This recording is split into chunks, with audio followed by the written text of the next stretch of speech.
সবাইকে নমস্কার। আজকে রবীন্দ্র শতবার্ষিকী ভবনে প্রবুদ্ধজনদের সঙ্গে যে মত বিনিময় সভা এবং তার যে আয়োজক আমাদের সদর আরবান ডিস্ট্রিক্টের ত্রিপুরা প্রদেশ বিজেপির নির্দেশনায়, সেই উপলক্ষে এখানে উপস্থিত আছেন যিনি একটু আগে ওনার বিস্তারিত আলোচনা আমাদের সামনে রেখেছেন, প্রদেশ সভাপতি তথা রাজ্যসভার মাননীয় সাংসদ শ্রী রাজীব ভট্টাচার্য মহোদয়। আমাদের মাঝে উপস্থিত আছেন আমাদের ত্রিপুরা সরকারের বিভিন্ন দপ্তরের যারা মন্ত্রী বাহাদুররা এখানে উপস্থিত আছেন।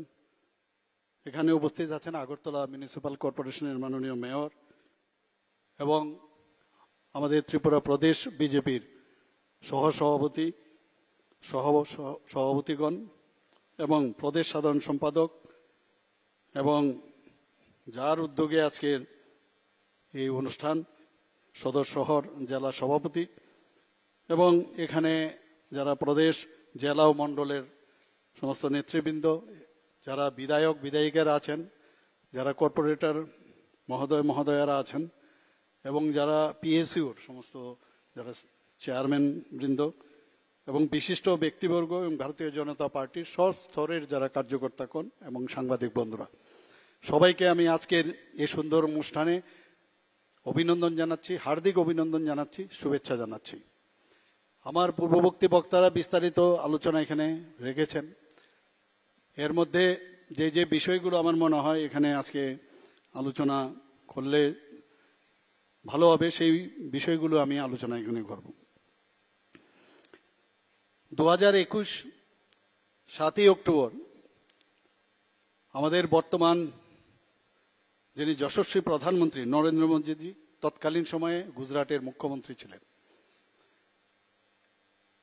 আমার মনে আছে 13 বছরের উপরে উনি সেখানে মুখ্যমন্ত্রীর দায়িত্বে ছিলেন এবং যখন ওনাকে 2014-তে প্রধানমন্ত্রী হিসাবে দায়িত্বভার গ্রহণ করার জন্য ডিসিশন হয়, তখন উনি একটা বক্তব্য সেখানে আসার আগে বক্তব্য রাখছিলেন।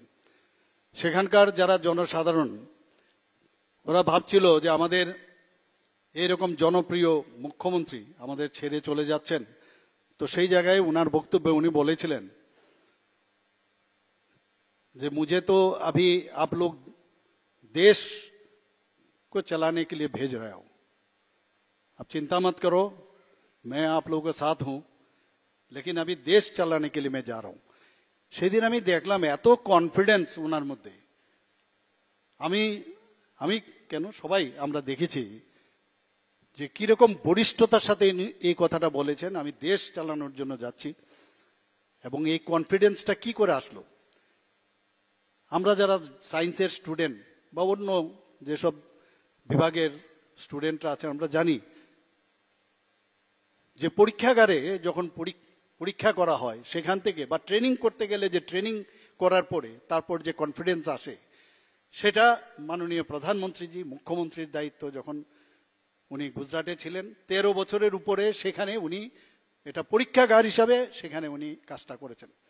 গুজরাটের কি অবস্থা ছিল আমাদের সবাই জানা, জল ছিল না সেচাইয়ের জন্য, খাওয়ার জল ছিল না, একটা মরুভূমির মতো একটা প্রদেশ ছিল। সেই জায়গায় উনি মডেল গুজরাট হিসাবে উনি সেখানে সেটাকে পরিগণিত করেছে।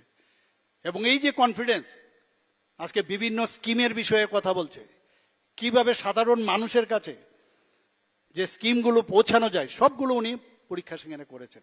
সেই কনফিডেন্সের উপর ভিত্তি করে 2014-তে উনি প্রধানমন্ত্রীর দায়িত্ব ভার উনি গ্রহণ করেন। আমরা একটা অদ্ভুত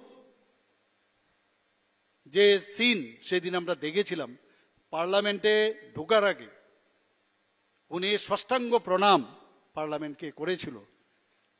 আমাদের শেখার অনেক কিছু আছে, আজ পর্যন্ত ইতিহাসের পাতায় এই ধরনের প্রধানমন্ত্রী আমরা পাইনি। প্রণাম করে পার্লামেন্টের ভিতর উনি ঢুকেছিলেন। প্রথমবার এমএলএ, প্রথমবার মুখ্যমন্ত্রী, প্রথমবার এমপি, প্রথমবার উনি প্রধানমন্ত্রী। আমি জানি না আগামী দিন এই ধরনের নেতা আমরা পাবো কিনা।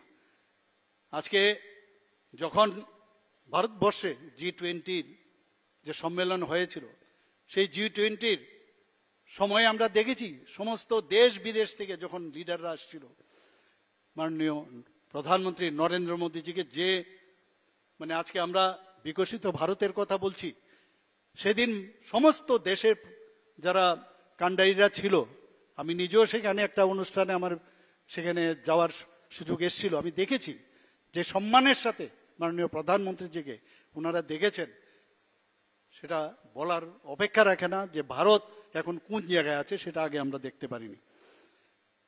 আমার মনে হয় যে মাননীয় প্রধানমন্ত্রীজি এখন যে বিকশিত ভারতের যে অমৃতকালের কথা ঘোষণা করেছেন যে 2047-এ ভারতকে বিকশিত করতে হবে। আমার পূর্ববর্তী বক্তা এখানে বলেছেন, তাপসবাবু বলেছেন যে 2047-এ আমাদের দেশ কোন জায়গায় যাবে। আজকে সমস্ত নাগরিকরা, আমরা সমস্ত ভারতবাসী আমরা বুঝতে পারছি যে সঠিক জায়গায় সঠিক ব্যক্তিকে বসানো হয়েছে। দেশ যেভাবে চলার কথা আমরা সেইভাবে কোনোদিন ভাবতে পারিনি, সেই জায়গার মধ্যে এমন এক ব্যক্তিকে বসানো হয়েছে ভারতীয় জনতা পার্টির তরফ থেকে, এবং এনডিএ সরকার আজকে যেভাবে চলছে প্রতিটা ক্ষেত্রে আমরা দেখছি সেটা যে সবকা সাথ সবকা বিকাশ, বিশ্বাস আর তার প্রয়াস, প্রতিটা স্তরে আমরা সেই কাজটা দেখছি। সেবাই বলুন, সুশাসন বলুন, গরিব কল্যাণের কথাই বলুন, সব বিষয়ে মাননীয় প্রধানমন্ত্রীজি সেই কাজটা যখন ভাবছেন সেই কাজটা উনি করে থাকেন। এক এক সময় অবাক হই যে সমর্পণের যে ভাবনা চিন্তা, সেটা মাননীয় প্রধানমন্ত্রীজি আজকে মাত্র 3 থেকে 4 ঘন্টা পর্যন্ত উনি শোন, বাকি সময় উনি সমর্পিত দেশের জন্য কাজ করার জন্য। আমরাও চেষ্টা করছি উনাকে দেখে, আমরাও ভাবি আমরা যারা আজকে রাজ্য চালাচ্ছি, আমাদের যারা মন্ত্রিসভার সদস্যরা আছেন এবং অন্যান্য যেসব আমাদের যে বিধায়ক বিধায়িকারা আছেন, সবাই মিলে এইরকম একজন গার্জিয়ান যদি ঠিক থাকে, সঠিক পথে চলে, আমরাও কিন্তু সেই পথে চলি। কিন্তু দুঃখের বিষয় আমরা দেখি যে যারা বিরোধী দলে এখনো ওদের সেই কালচার ওদের ডেভেলপ করেনি, কারণ ওরা যে শিক্ষা দেবে, ওদের যেসব ডিসাইপল আছে, ওদের যে যে নিচু স্তরের যারা নেতা নেত্রীরা, তাদের মধ্যে সেটাই হবে। আমরা দেখতে পাই বিভিন্ন কার্যকলাপে ওদের মধ্যে কি ধরনের কথাবার্তা কয়। মানে এই যে জিনিস, আজকে আমরা ভাগ্যবান যে এইরকম একটা ভারতীয় জনতা পার্টির আমরা এক একজন কার্যকর্তা আমরা দেখতে পাচ্ছি যে মাননীয় প্রধানমন্ত্রী নরেন্দ্র মোদীজির নেতৃত্বে যে দেশ চলছে, সেটা নতুন একটা রোড ম্যাপ আমাদের সামনে রেখেছে, একটা নতুন বিকাশের যে রাস্তা উনি আমাদের দেখাচ্ছেন। আমি প্রায়শ বিভিন্ন জায়গায় বলি, এতগুলো রোড আমাদের হচ্ছে, এতগুলো ন্যাশনাল হাইওয়ে হচ্ছে, আমি বললাম এই রাস্তা শুধু কনক্রিটের পিচের রাস্তা নয়, আমাদের আগামী দিন আমরা কিভাবে চলবো সেই নয়া রাস্তা, অনেক রাস্তা আমাদের সামনে মাননীয় প্রধানমন্ত্রীজি আমাদের দেখাচ্ছেন। আমি নিশ্চিত যে আমাদের যশস্বী প্রধানমন্ত্রীজি নরেন্দ্র মোদীজি যেভাবে দেশকে চালিয়ে যাচ্ছেন, গোল্ডেন লেটারে আগামী দিনে সেটা লেখা থাকবে, সেটা নিশ্চিত আমি বলতে পারি, এবং নেক্সট যে জেনারেশন তারা সেটা মনে রাখবে, সেই বিষয়ে একটা রিসার্চ হবে, আমি that I can tell you. আমাদের আজকের যে বিকশিত ভারত, আত্মনির্ভর ভারত, সংকল্প থেকে সিদ্ধি, সেই যে কথাগুলো, সেটার যে কার্যকাল নরেন্দ্র মোদীজির সময়ে আমরা দেখতে পাচ্ছি। বন্ধুগণ, ভারত আজকে যে শক্তিশালী একটা ভিতের উপর আজকে প্রতিষ্ঠিত হয়েছে, ফাউন্ডেশন ইজ ভেরি ইম্পর্টেন্ট। এত বছর স্বাধীন হওয়ার পরেও দেশ কিন্তু সেইভাবে শক্তিশালী হয় না। আমি বলবো, যেটা তাপসবাবু বলেছেন, যে একটা বিদেশি পত্রিকার মধ্যে কি বলেছেন, যে এতদিন বাদে ইংরেজ মুক্ত ভারত এতদিন বাদে হয়েছে, এটা বলার অপেক্ষা রাখে না। একটা স্ট্রং ফাউন্ডেশন আগামী প্রজন্মের জন্য মাননীয় প্রধানমন্ত্রীজির নেতৃত্বে সেটা সম্ভব হয়েছে। আমি বর্তমানে যে সীমা সুরক্ষার কথা যদি আমরা বলি, আমরা অর্থ ব্যবস্থাকে যদি মজবুত করার কথা বলি, আমরা যদি বিভিন্ন টেকনোলজি, মাননীয় প্রধানমন্ত্রীজি টেকনোলজিকে কিভাবে ব্যবহার করতে হবে সেটা আমাদের শিখিয়েছেন। আমি কিছুদিন আগে দিল্লিতে আমি গিয়েছিলাম, একটা নর্থ ইস্টার্ন জোনের একটা যে কনফারেন্স সেখানে হয়েছিল, সেখানে আমাকে বলতে হয়েছিল যে আর্টিফিশিয়াল ইন্টেলিজেন্স উইথ 5G। সেটা আমি পড়তে গিয়ে আমি যা দেখলাম, কি চিন্তা ভাবনা মাননীয় প্রধানমন্ত্রীজি। আজকে এখানে আমার সাথে কৃষিমন্ত্রী মহোদয় এখানে আছেন, যে আর্টিফিশিয়াল ইন্টেলিজেন্সে বারবার বলছে কৃষি কৃষি আমাদের দেশ কৃষি প্রধান দেশ, সেটা যদি কৃষকদের যদি আমরা শক্তিশালী না করতে পারি, তাদের জন্য এআই এর মাধ্যমে সেখানে জমির কি উর্বরতা আছে সেটা আপনার জানা যায়, কোন পোকামাকড় আসবে আগের থেকে বলা যায়, যে কারণে আগের থেকে প্রতিরক্ষা করা যায়। আমাদের এখন যারা হেলথে যারা কাজ করেন, সেখানে দেখা গেছে এআই এর মাধ্যমে আপনি যখন পড়াশোনা করবেন, মনে করবেন যে আপনি বুঝি ইউ আর ইন ওটি, এমন একটা অবস্থা দাঁড়িয়ে গেছেন। সেই জায়গার মধ্যে প্রধানমন্ত্রীজি টেকনোলজিকে ব্যবহার করার কথা আজকে সর্বস্তরে আজকে মানে আমাদের এই যে এআই এর কথা উনি বারবার বলছেন। মোদিজির নেতৃত্বে আমি যদি বলি, কিছু কিছু শব্দ আছে এবং শব্দের বাস্তবায়ন যদি বলি, সেগুলো কিন্তু মোদিজি আমাদের সামনে রেখেছেন। রেসপন্সিভ, আমাদের মোদিজির যে সরকার, ভারতীয় জনতা পার্টির নেতৃত্বাধীন যে সরকার, রেসপন্সিভ, যে কোনো বিষয়ে আমরা সচেতন থাকি, রেসপন্স করি। খালি সরকারে বসলাম আর স্ক্যাম করলাম, এগুলো আমরা আগে দেখেছি, কিন্তু রেসপন্স করা ইন পজিটিভ ওয়ে, সেটা আমরা কিন্তু মোদিজি আমাদের শিখিয়েছেন। রেসপন্সিবল হওয়া, যে আমাকে যেহেতু নির্বাচিত করানো হয়েছে, আমাদের সরকার সংখ্যাধিক্যের কারণে সরকার তৈরি করেছি, I am responsible for the accountability আমার থাকতে হবে জনসাধারণের জন্য। রিফর্ম শুধু না, তাকে ট্রান্সফর্ম করার কথা মোদিজি আমাদের শিখিয়েছেন। পাবলিক পার্টিসিপেশন, আজকে এখানের যে আয়োজন করা হয়েছে, সেই আয়োজনের মাধ্যমে পাবলিক পার্টিসিপেশন, যেটা আমাদের সভাপতি শ্রী রাজীব ভট্টাচার্য মহোদয় বলেছেন, যে ডিস্ট্রিক্ট থেকে মন্ডলে সব জায়গায় এই যে সাধারণ মানুষের মধ্যে গিয়ে পার্টিসিপেট করা, সরকারি পর্যায়ে না, মানুষকে নিয়ে যে চলা বিভিন্ন বিষয়ে, সেটা আমরা মোদিজির সময় আমরা দেখতে পেয়েছি। আমরা 2014 সালে আমরা কি দেখতাম?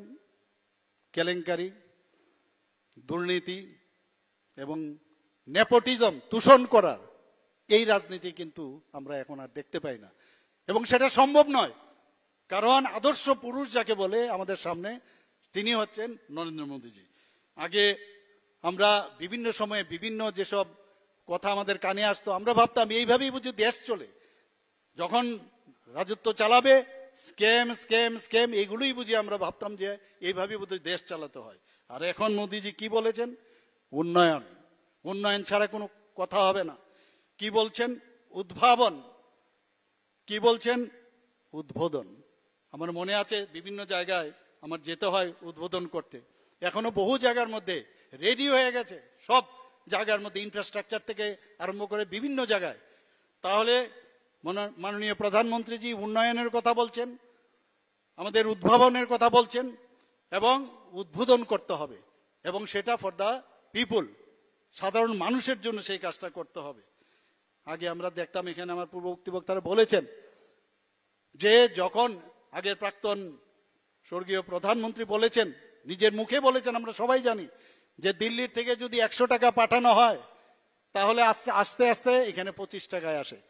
যদি 10 টাকায় বলা হয়, তাহলে 4 আনা এখানে আসবে।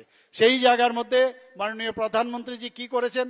এসে এই যে দালাল মাঝখানে, সেটাকে বন্ধ করে দিয়েছেন, এবং যে কারণে ডিবিটির মাধ্যমে আমাদের যারা সাধারণ মানুষ, তাদের অ্যাকাউন্টে সেই টাকাগুলো কিন্তু এখন যাচ্ছে, এবং সেটাকে বলে স্বচ্ছ প্রশাসন, স্বচ্ছ প্রশাসক, সেটা মাননীয় প্রধানমন্ত্রীজি সেটা আমাদের দেখিয়েছেন। আমরা স্বাস্থ্য নিয়ে চিন্তা করতাম যে আমার যদি শরীর খারাপ হয়, কারণ মাননীয় প্রধানমন্ত্রীজি এমন এক বাড়ির থেকে এসছে, চা বিক্রেতার ফ্যামিলির মধ্যে ওনার জন্য, উনি দেখেছেন কি অবস্থা, গরিবী কাকে বলে উনি দেখেছেন। সেই জায়গার মধ্যে উনি দাঁড়িয়েছেন যে যখন এই বাড়িতে ঘরের গরিব মানুষদের যখন স্বাস্থ্যের সমস্যা হয়, তা বেচারা কোথায় যাবে? তার জন্য এত বড় একটা প্রকল্প, সেটা আমাদের মাননীয় প্রধানমন্ত্রীজি আয়ুষ্মান ভারত প্রকল্পের সূচনা করেন। 5 লাখ টাকা করে, 5 লাখ টাকা করে তাদের প্রতি বছরে প্রতিটা ফ্যামিলির জন্য সেই ব্যবস্থা করেছেন। দেখেন, উনাকে দেখে, উনার যে সিদ্ধান্ত, সেই সিদ্ধান্ত দেখে আমরাও ত্রিপুরা সরকার ডিসিশন নিলাম মুখ্যমন্ত্রীর জন আরোগ্য যোজনা, সেই একই ধাঁচে 5 লক্ষ টাকা করে, এবং যেখানে কেনে প্যানেলমেন্টের ব্যবস্থা আছে সব জায়গায় একই ধাঁচে আমরা করেছি।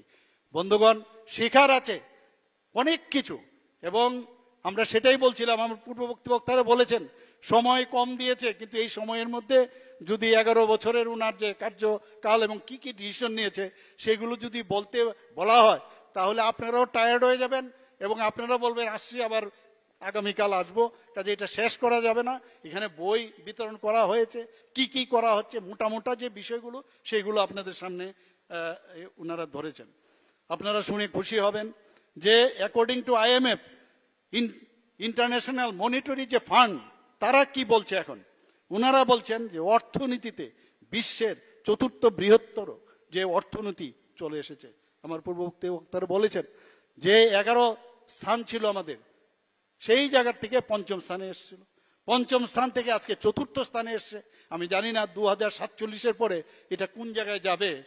আমরা সত্যি আমরা থাকবো না, কিন্তু আমাদের নেক্সট জেনারেশন ওরা বলবে বাহ মোদিজি কি করলেন আপনি, বাহ মোদিজি, বাহ বাহ মোদিজি, এই কথাটা সবাই বলবে আমি নিশ্চিত। তো আমাদের জন্য একটা ভাগ্যের বিষয় যে এইরকম একজন প্রধানমন্ত্রী আমরা পেয়েছি। পলিটিক্স অফ পারফরমেন্স, আমরা দেখেছি এর আগে পলিটিক্স কাকে বলে। এখনকার এইবারের একটা জিনিস আপনারা নিশ্চয়ই দেখেছেন যে অপারেশন সিন্দুরের সময়ে সমস্ত বিরোধী দলের বিভিন্ন যারা রিপ্রেজেন্টেটিভ, তাদেরকে আমাদের NDA সরকারের তো আছেই, বিভিন্ন রিপ্রেজেন্টেটিভকে বিদেশে পাঠানো হয়েছে। এই যে একটু আগে কথা হয়েছে যে দেশের জন্য আমাদের যে সমর্পণের যে ভাবনা, এবার সত্যিই আমাদের খুব ভালো লাগলো। যারা যারা যে পার্টির থেকে গেছে, দেশ আগে, তারপরে পার্টি, তারপর নিজে, এটা কিন্তু মাননীয় প্রধানমন্ত্রী নরেন্দ্র মোদীজি ওইসব পার্টির লোকদেরও শিখাতে পেরেছে দিস ইজ ভেরি ইম্পর্টেন্ট। এবং যেভাবে ওনারা দেশ সম্পর্কে পাকিস্তানের বিরুদ্ধে যেভাবে কথা বলেছে, আমি ওনাদেরকে স্যালুট করব। মাননীয় প্রধানমন্ত্রীজি বলছেন উই ডোন্ট নিড প্রিচার। এবার যে অপারেশন সিন্দুরের সময় we don't need any preacher, we want partner. আমাদের প্রিচ করতে আসবেন না, এটা করতে হবে সেটা করতে হবে, আমরা পার্টনার চাই। টেররিস্টদের বিরুদ্ধে আমাদের যদি যুদ্ধ ঘোষণা যেহেতু করা হয়েছে, আপনারা একবার এক এক সম্মেলনে আপনারা বলবেন, বিশ্বের বিভিন্ন যেসব মিটিংগুলো হয় সেখানে টেররিস্টদের বিরুদ্ধে এগেনস্টে বলবেন, কিন্তু কার্যকর্তে দেখা যায় আপনারা উল্টো কথা বলছেন। সেই কারণে এবার মোদিজি যে কাজটা করেছেন সেই কাজের প্রমাণ দিয়েছেন, উনাদেরকে একটা বার্তা দিয়েছেন যে কথা না কাজের মাধ্যমে আসতে হবে, এবং টেররিস্টদের এগেনস্টে যুদ্ধ সারা জীবন থাকবে।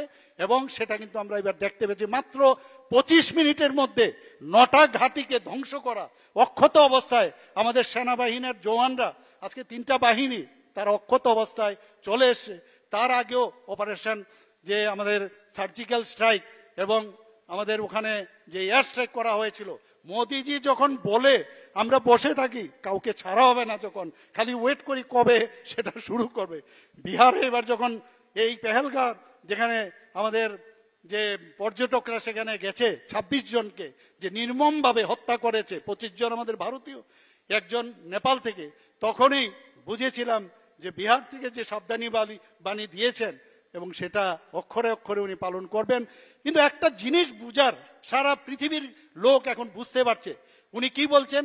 আমাদের টার্গেট টেররিস্ট, আমাদের টার্গেট কোনো দেশের নাগরিকদের জন্য না, ওখানকার যে ভূখণ্ড আছে তাদের জন্য না, কিন্তু সেই যে প্রমাণ উনি দিয়েছেন এবং সেই বার্তাটাই যারা যারা বিভিন্ন যে আমাদের পলিটিক্যাল পার্টির ভারতে আছে তারা যখন বাইরে গেছিল তাদেরকে বলে দেওয়া হয়েছে যে আপনারা এই বিষয় নিয়ে, এবং সুন্দরভাবে আজকে ভারত কোন জায়গায় কি চিন্তা ভাবনায় আছে সেটা ওনারা বলেছেন।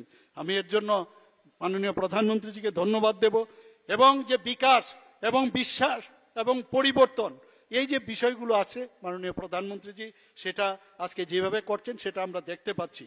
মোদিজির নেতৃত্বে বিজেপি সরকার যখন গঠন হওয়ার পর থেকে ঘোটালা, কেলেঙ্কারি, স্ক্যাম, এইগুলো কিন্তু আমরা দেখতে পাচ্ছি না।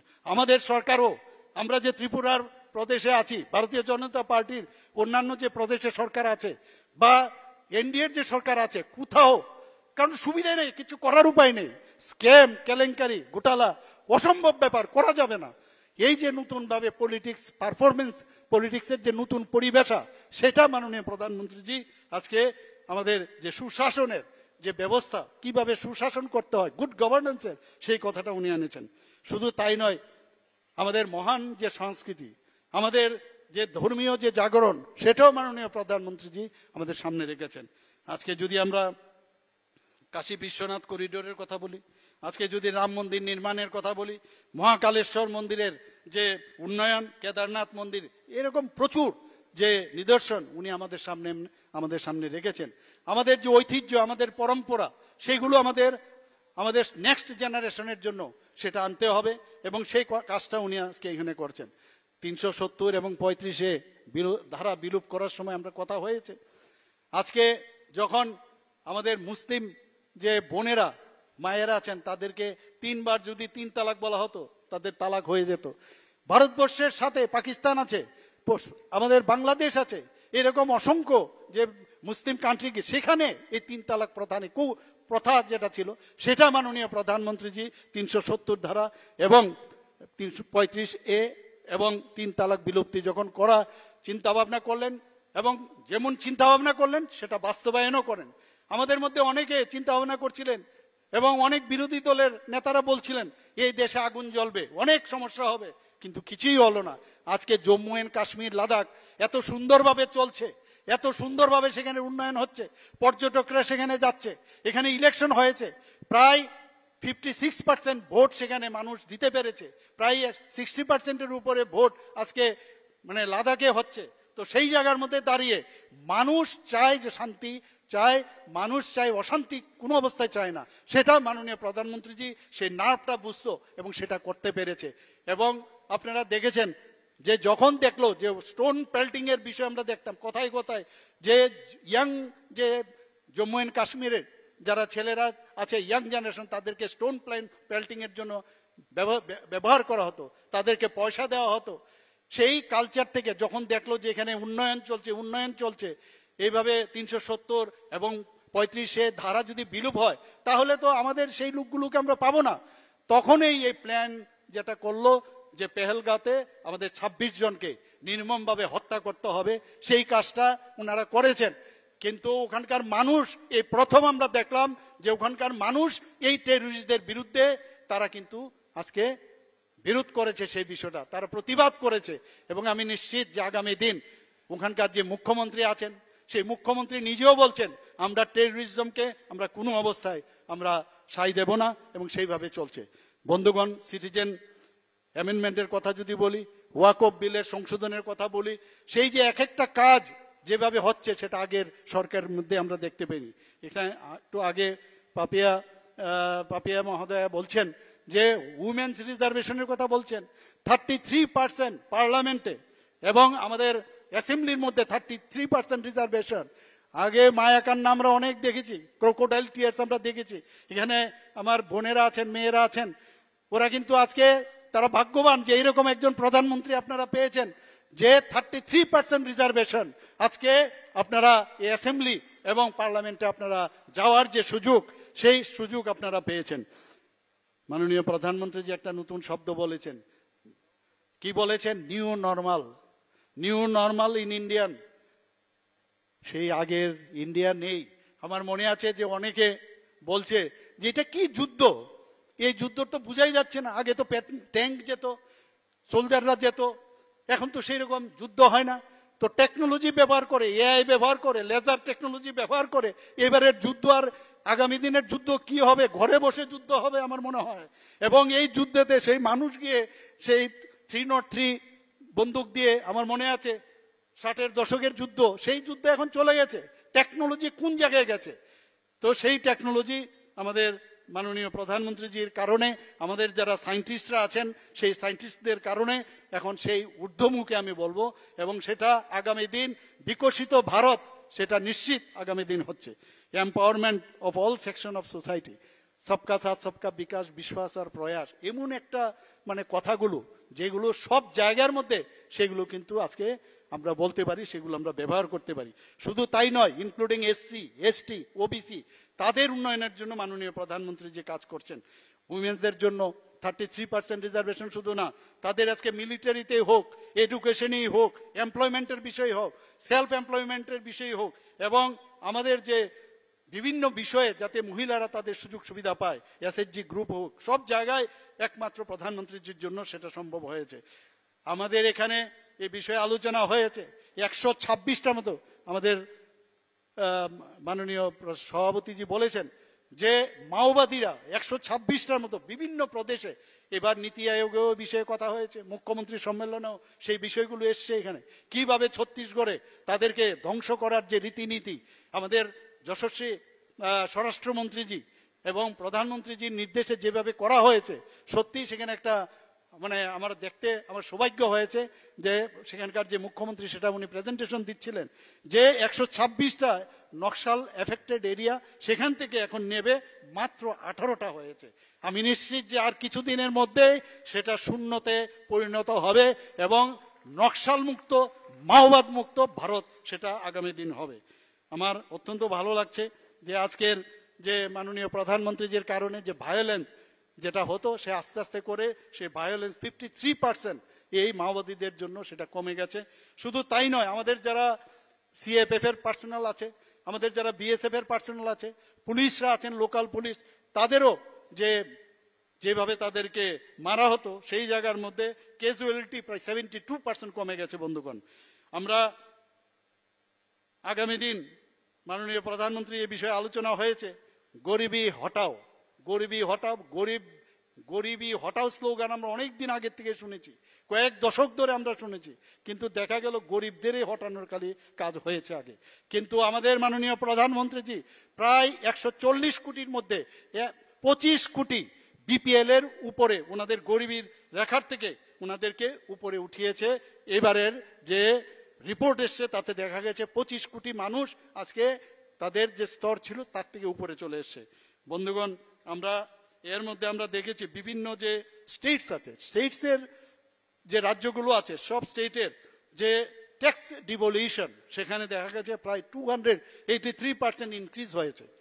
আমাদের 67% আমাদের ত্রিপুরাতে, আপনারা সবাই জানেন নর্থ ইস্টার্ন রিজিয়নের মধ্যে আমরা second highest per capita income, আর সেই জায়গার মধ্যে এরকম পার ক্যাপিটা ইনকাম সব প্রদেশের মধ্যে হচ্ছে, সেটা সর্বমোট মিলিয়ে এভারেজ যদি আমরা করি সেখানে 67% increase in per capita income ভারতবর্ষে। শুধু তাই নয়, ফরেন এক্সচেঞ্জ রিজার্ভ যদি আমরা সেখানে বলি, সেখানে 135% ইনক্রিজ হয়েছে এই ফরেন এক্সচেঞ্জ রিভার্সে। 825 million US dollar export level বেড়েছে। এই বিষয়ে আমাদের পাপিয়া মহোদয় অলরেডি কথা বলেছেন। শুধু তাই নয়, এফডিআই যে ইনক্রিজ ইন ফরেন এফডিআই সেখানে 135% ইনক্রিজ হয়েছে।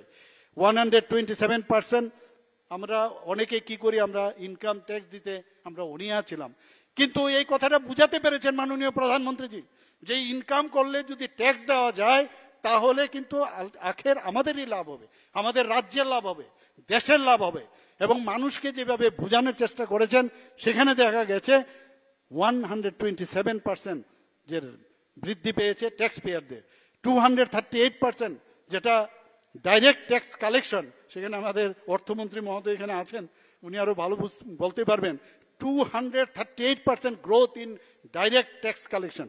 আমাদের আইএমএফ কি বলছেন, ইন্টারন্যাশনাল মনিটারি ফান্ড, এই যে এত ব্যবস্থা তার রেজাল্ট আপনার দেখতে হবে কোন জায়গায়। কি বলছেন যে India is now it is being bright spot, মানে আগামী দিন ব্রাইট স্পট, মানে আগামী দিন ভারতবর্ষ কোন জায়গায়, যেটা 2047 সালে অলরেডি আইএমএফ সেই বিষয়ে বলে দিয়েছে। ওয়ার্ল্ড ব্যাংক কি বলছেন যে India is the fastest growing major economy in the main engine of global economics and growth in 2025-26। এই হচ্ছে মাননীয় প্রধানমন্ত্রীজি। আমরা এক এক সময় অবাক হয়ে যাই উনি কি কি বলেন আর কি কি করছেন, এবং সার্বিক চিন্তাধারায় আজকে এমন সব গরিব মানুষদের কথা, আমরা যদি বিশ্বকর্মা যোজনার কথা বলি, যাদের কথা কোনোদিন কেউ ভাবেনি, 18টা সম্প্রদায়, তাদের কথা পর্যন্ত ভাবেন উনি। তো এইভাবে যে কাজগুলো করেন, এতে করে আজকে দেশের এই যে সুন্দর ব্যবস্থা, সেটা সম্ভব হয়েছে। এখানে অলরেডি বলা হয়েছে অপারেশন গঙ্গা, যেখানে ইউক্রেন থেকে আমাদের ইন্ডিয়ান বহু লোক ওখানে, আমাদের যুবক যুবতী যে ছেলে মেয়েরা আছেন সেখানে পড়াশোনা করতে গেছে, চাকরির কারণেও সেখানে গেছে। সেখান থেকে আমরা ভাবছিলাম কি করে আসবে, কিন্তু একমাত্র মাননীয় প্রধানমন্ত্রীজি যখন বললেন, সেখানে শুধু ভারতীয়রা আসেননি, সেই ফ্ল্যাগের নিচে পাকিস্তানের যারা নাগরিক এবং অন্যান্য রাষ্ট্রের নাগরিকরা পর্যন্ত এই আমাদের ভারতের যে ফ্ল্যাগ, সেই ফ্ল্যাগের সামনে এসে ওরা সেখান থেকে পরিত্রাণ পেয়েছে। বন্ধুগণ, আমাদের আন্ডার বন্দে ভারত মিশন, আপনারা সবাই জানেন কোভিডের সময় আমাদের কি সমস্যা ছিল, চারিদিকে বিভিন্ন জায়গায় শ্রমিক থেকে আরম্ভ করে বিভিন্ন যারা কাজে নিযুক্ত ছিল, এক প্রদেশ থেকে আরেক জায়গায় যাওয়া, সেটা নাম উনি দিয়েছেন বন্দে ভারত মিশন। প্রায় 66 লক্ষ মানুষ রিপেট্রিয়েটেড করা একমাত্র উনার কারণে সেটা সম্ভব হয়েছে। আন্ডার অপারেশন দেবী শক্তি সিটিজেন, যেখানে আফগানিস্তানে যখন ওখানে যুদ্ধ হয়েছিল, সেখানে গৃহযুদ্ধ হয়েছিল, সেখান থেকে এই আন্ডার অপারেশন দেবী শক্তি, এক একটা নাম, অপারেশন সিন্দুর, কিরকম নাম দিয়েছে, যে আমার যারা মেয়েরা তাদেরকে কপাল থেকে সেই সিঁদুর মুছে দেবে, মাত্র বিয়ে হয়েছে 5-6 দিন বাদে তারা গেছে সেখানে হানিমুনের জন্য, তাদের কপালের থেকে সিঁদুর মুছে দেবে। অদ্ভুত কি নাম দিয়েছে, অপারেশন সিন্দুর। সবাই অবাক হয়ে গেছে যে এইরকমও নাম হতে পারে, এক একটা নামের তাৎপর্য, যেসব নাম আমরা আগে কিন্তু এগুলো আমরা শুনিনি। অপারেশন দেবী শক্তিতে আমরা দেখেছি আফগানিস্তান থেকে সিটিজেনকে আমাদের ভারতের সমস্ত নাগরিকদের মানে উনি নিয়ে এসছেন। 5000 ইন্ডিয়ান যারা তাদেরকে ইভাকুয়েটেড করা হয়েছিল অপারেশন রাহাতে। আমরা দেখেছি যে মন কি বাত অনুষ্ঠানের কথা যদি আমি বলি, একবার ভাবুন যে পৃথিবীর কোন জায়গার কোন রাষ্ট্রপ্রধান এই মন কি বাত অনুষ্ঠান করেন। আমরা প্রতি মাসে শেষ রোববারে, কি অদ্ভুত মন কি বাত। এখন অনেকে বিরোধীরা বলেছেন, আরে মোদিজির মন কি বাত অনুষ্ঠানের জন্য আমরা কেন যাব? আরে সেটাও এখন বুঝতে পারছে ওটা উনার মন কি বাত বলছেন না, সাধারণ মানুষের যে মন কি বাত সেটা শোনার জন্য সেই প্রোগ্রাম। অদ্ভুত একটা সিচুয়েশন আমরা দেখি প্রতি রোববারে। সেই মহাভারত রামায়ণের সময় আমরা দেখতাম, সবাই বসে থাকতাম কবে সেই এপিসোডগুলো হবে। আজকে মন কি বাত অনুষ্ঠানের জন্য সারা ভারতবর্ষের মানুষ, ইভেন বাইরের যে মানুষ যারা ইন্ডিয়ান আছে, তারাও সেটা দেখার জন্য, শোনার জন্য যে মোদিজি কি বলছেন। যারা স্টুডেন্ট আছে তাদের সাথে কথাবার্তা বলেন, যারা সায়েন্টিস্টরা আছেন তাদের সাথে কথা বলেন, স্পোর্টসে যারা যুক্ত আছে তাদের সাথে কথা বলেন, এবং উনার মাধ্যমে সমস্ত মানুষকে বলছেন যে কি বলছেন, বিভিন্ন ফেস্টিভ্যালের কথা বলছেন। সারা ভারতকে এক সূত্রে বাঁধবার যে চিন্তাধারা, ভারত পৃথিবীর কোনো জায়গার মধ্যে এক এক সময় অবাক হয় সেটা কি করে সম্ভব হচ্ছে। সেটা মন কি বাত অনুষ্ঠানের মাধ্যমে মাননীয় প্রধানমন্ত্রীজি করছেন। এক পের মা কে নাম, আমি তো শুনিনি এইসব কথাবার্তা। মার নামে যার যার সবার মা আছে, তো এই যে নাম, এক একটা নামের ইম্পর্টেন্স, এবং সেই ইম্পর্টেন্সের কথা মাথায় রেখে সম্মান জানিয়ে, শ্রদ্ধা জানিয়ে আমরা আজকে সবাই, এখনো সেই কার্যক্রম চলছে। গত বছর আমার মনে আছে সেখানে আমাদের এখানে রতনবাবুও ছিলেন, সেই অনুষ্ঠানে আমাদের ফরেস্ট মিনিস্টারের সেখানে উপস্থিত ছিলেন। সেখানে 5 মিনিটে আমি গর্বের সাথে যখন দিল্লিতে আমি কথা বলি যে 5 মিনিটে আমাদের ত্রিপুরাতে 5 লক্ষ পেড় সেখানে লাগানো হয়েছে বন্ধুগণ, এবং সেটা আমরা দেখিয়েছি। এবং আগামী দিনেও মাননীয় প্রধানমন্ত্রী যে আমাদের যেভাবে মার্গদর্শন করেন, সেটা এক পেড় মাকে নাম, সেটা আমরা করব। মেরে মাটি মেরা দেশ, এটা কি অদ্ভুত কথা, মেরে মাটি মেরা দেশ। আমি সব জায়গায় বলি, আমরা যে মাটির উপর দিয়ে পাই আমরা আসি যাই, কিন্তু নিজের মাকে, মাতৃভূমির এই যে মা আমাদেরকে আস্থা দিয়েছে, আমাদের যে আস্থানা দিয়েছে, একবারও তার প্রতি আমাদের কিন্তু কোনো রকম শ্রদ্ধা বা আমরা বুঝতেই ফিলিংস আমাদের নেই। আমি একটা উদাহরণ দিয়ে বলছি যে লাংস নিয়ে আমরা কিন্তু ভাবি না, কিন্তু করোনার সময় আমাদের বুঝিয়েছে যে ফুসফুসের কি প্রয়োজন, সেটা কিন্তু আমাদের বুঝিয়ে দিয়েছে। বিপদের সময় আমাদের বোঝানো হয়েছে যে lungs is very important for us. এখন আমরা বুঝি যে কিভাবে লাংসের এক্সারসাইজ করা উচিত, কিভাবে গাছ লাগানো প্রয়োজন, কিভাবে অক্সিজেন যদি পরিবেশে সারা ভারতবর্ষে সারা পৃথিবীতে থাকে সেই অক্সিজেন আমরা গ্রহণ করব, কার্বন ডাই অক্সাইড আমরা দেব। এই যে সিম্বায়োসিসের বিষয় সেটাও মাননীয় প্রধানমন্ত্রীজি আমাদের শিখিয়েছেন।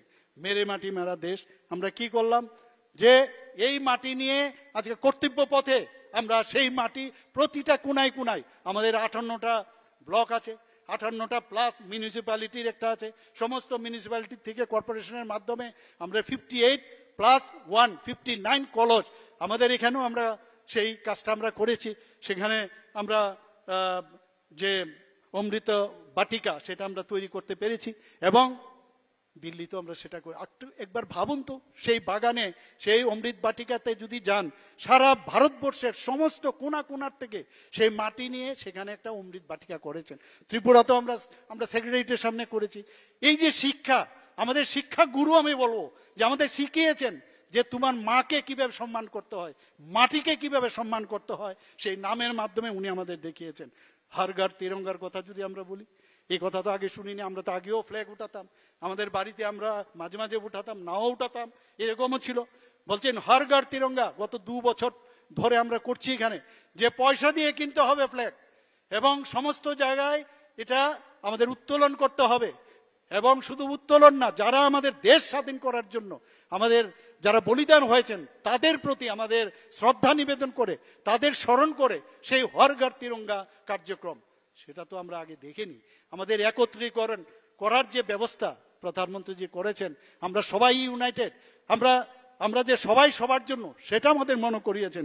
বিপদে যখন আমরা পড়ি তখন কিন্তু আমরা বুঝি যে উই আর নট সেপারেটেড। রক্তদানের সময় আমি প্রায়ই এক কথা বলি, যখন ব্লাড ডোনেশন হয়, ব্লাড ডোনেশনের সময় কোনো ধর্ম থাকে না, কোন মহিলা দিচ্ছে 18 বছর থেকে 65 বছর পর্যন্ত রক্ত দিতে পারে, তখন মনে হয় কোন ধর্মের দিয়েছে, কোন বয়সের দিয়েছেন, মেল দিয়েছেন না ফিমেল দিয়েছেন, সেখানে কিন্তু আমরা দেখতে পারি না। আমরা যে সবাই এক, সেটা কিন্তু মাঝে মাঝে আমরা ভুলে যাই। একজন আরেকজনের পিছনে আমরা বিভিন্নভাবে আমরা বিভিন্ন কথা বলি, কিন্তু মানুষের জন্য সেটা মাননীয় প্রধানমন্ত্রীজি এই হর ঘর তিরঙ্গার মাধ্যমে বুঝিয়েছে। 75 বছর পূর্তি হলো আমাদের দেশ যখন স্বাধীনতা, সেখানে উনি আরেকটা বিষয় বলেছেন, 75 সীমান্ত গ্রাম ক্রান্তি বীরকা নাম। ভাবা যায় কোনোদিন? আমাদের এখানে প্রতিটা গ্রামে 75টা গ্রামে সেখানে আমরা ফলক তৈরি করেছি। আমরাও জানতাম না আমাদের ত্রিপুরার মানুষ এরকম যে দেশের জন্য বলিদান হয়েছেন, যারা দেশের স্বাধীনতার আগে বলিদান করেছেন তাদের নামের তালিকা আমরা বের করেছি। আগে কাগজের পাতায় লেখা থাকতো, সেখানে অক্ষরে আমরা সেখানে খোদাই করে তাদের নাম দিয়েছি। যারা বিএসএফ, যারা সিএফএফ এর আছেন, যারা আসাম রাইফেলসে আছেন, ত্রিপুরার যারা আছেন, তাদের নাম এক একটা গ্রামের মধ্যে, সেই কাজটা মাননীয় প্রধানমন্ত্রীজি করেছেন। ইতিহাস মনে রাখবে আমি যেটা বলছি, যে প্রধানমন্ত্রীজি কি করেছেন এই দেশের জন্য, সেটা আজকের এই দিনে আমার মনে হয় আর বেশি কিছু, আজকে যদি উজ্জ্বলা যোজনার কথা বলি, আমার মনে হয় আগের আমার বক্তারা বলেছেন, প্রধানমন্ত্রী আবাস যোজনার কথা বলি, সেটা বলে শেষ করা যাবে না। তো এরকম অসংখ্য যেসব কাজ, স্বচ্ছ ভারত অভিযানের কথা যদি বলি, হর ঘর যে আজকে মুফত বিজলি, সেই কথা যদি বলি, শেষ করা যাবে না। সেই কথাটাই আজকে বলা হচ্ছিল, আমি কথা বলছিলাম মাননীয় মিনিস্টার সাহেবের যাতে এত অল্প সময়ের মধ্যে সেটা শেষ করা যাবে না। এবং এইবার একটা জিনিস আমরা দেখলাম যে প্রতিটা গ্রামে গঞ্জে, আমরা নিজেরাও সেখানে ছিলাম, যে অপারেশন সিন্দুরকে সাপোর্ট করে যেভাবে মানুষের মধ্যে একটা সারা জাগানো একটা রিয়াকশন, আমরা অ্যাকশন দেখলাম, সেটা সত্যি সবাইকে আমি স্যালুট করতে চাই। এবং সেটা একমাত্র সম্ভব হয়েছে মাননীয় প্রধানমন্ত্রীজি নরেন্দ্র মোদীর জন্য। এই কথা বলে আগামী দিন একটা সুন্দর ভারত হবে, সুন্দর রাজ্য হবে, এবং সেটা একমাত্র সম্ভব হবে সবাই যদি, if we are all United. সবাইকে অসংখ্য ধন্যবাদ, নমস্কার, জয় হিন্দ। অনেক অনেক শ্রদ্ধা ও ধন্যবাদ জ্ঞাপন করছি আমাদের রাজ্যের জনপ্রিয় মুখ্যমন্ত্রী দাদা মান মহোদয়কে। বিকশিত ভারতের অমৃতকাল, সেবা সুশাসন ও গরিব কল্যাণের 11 বছর পূর্তিতে ছোট ভিডিও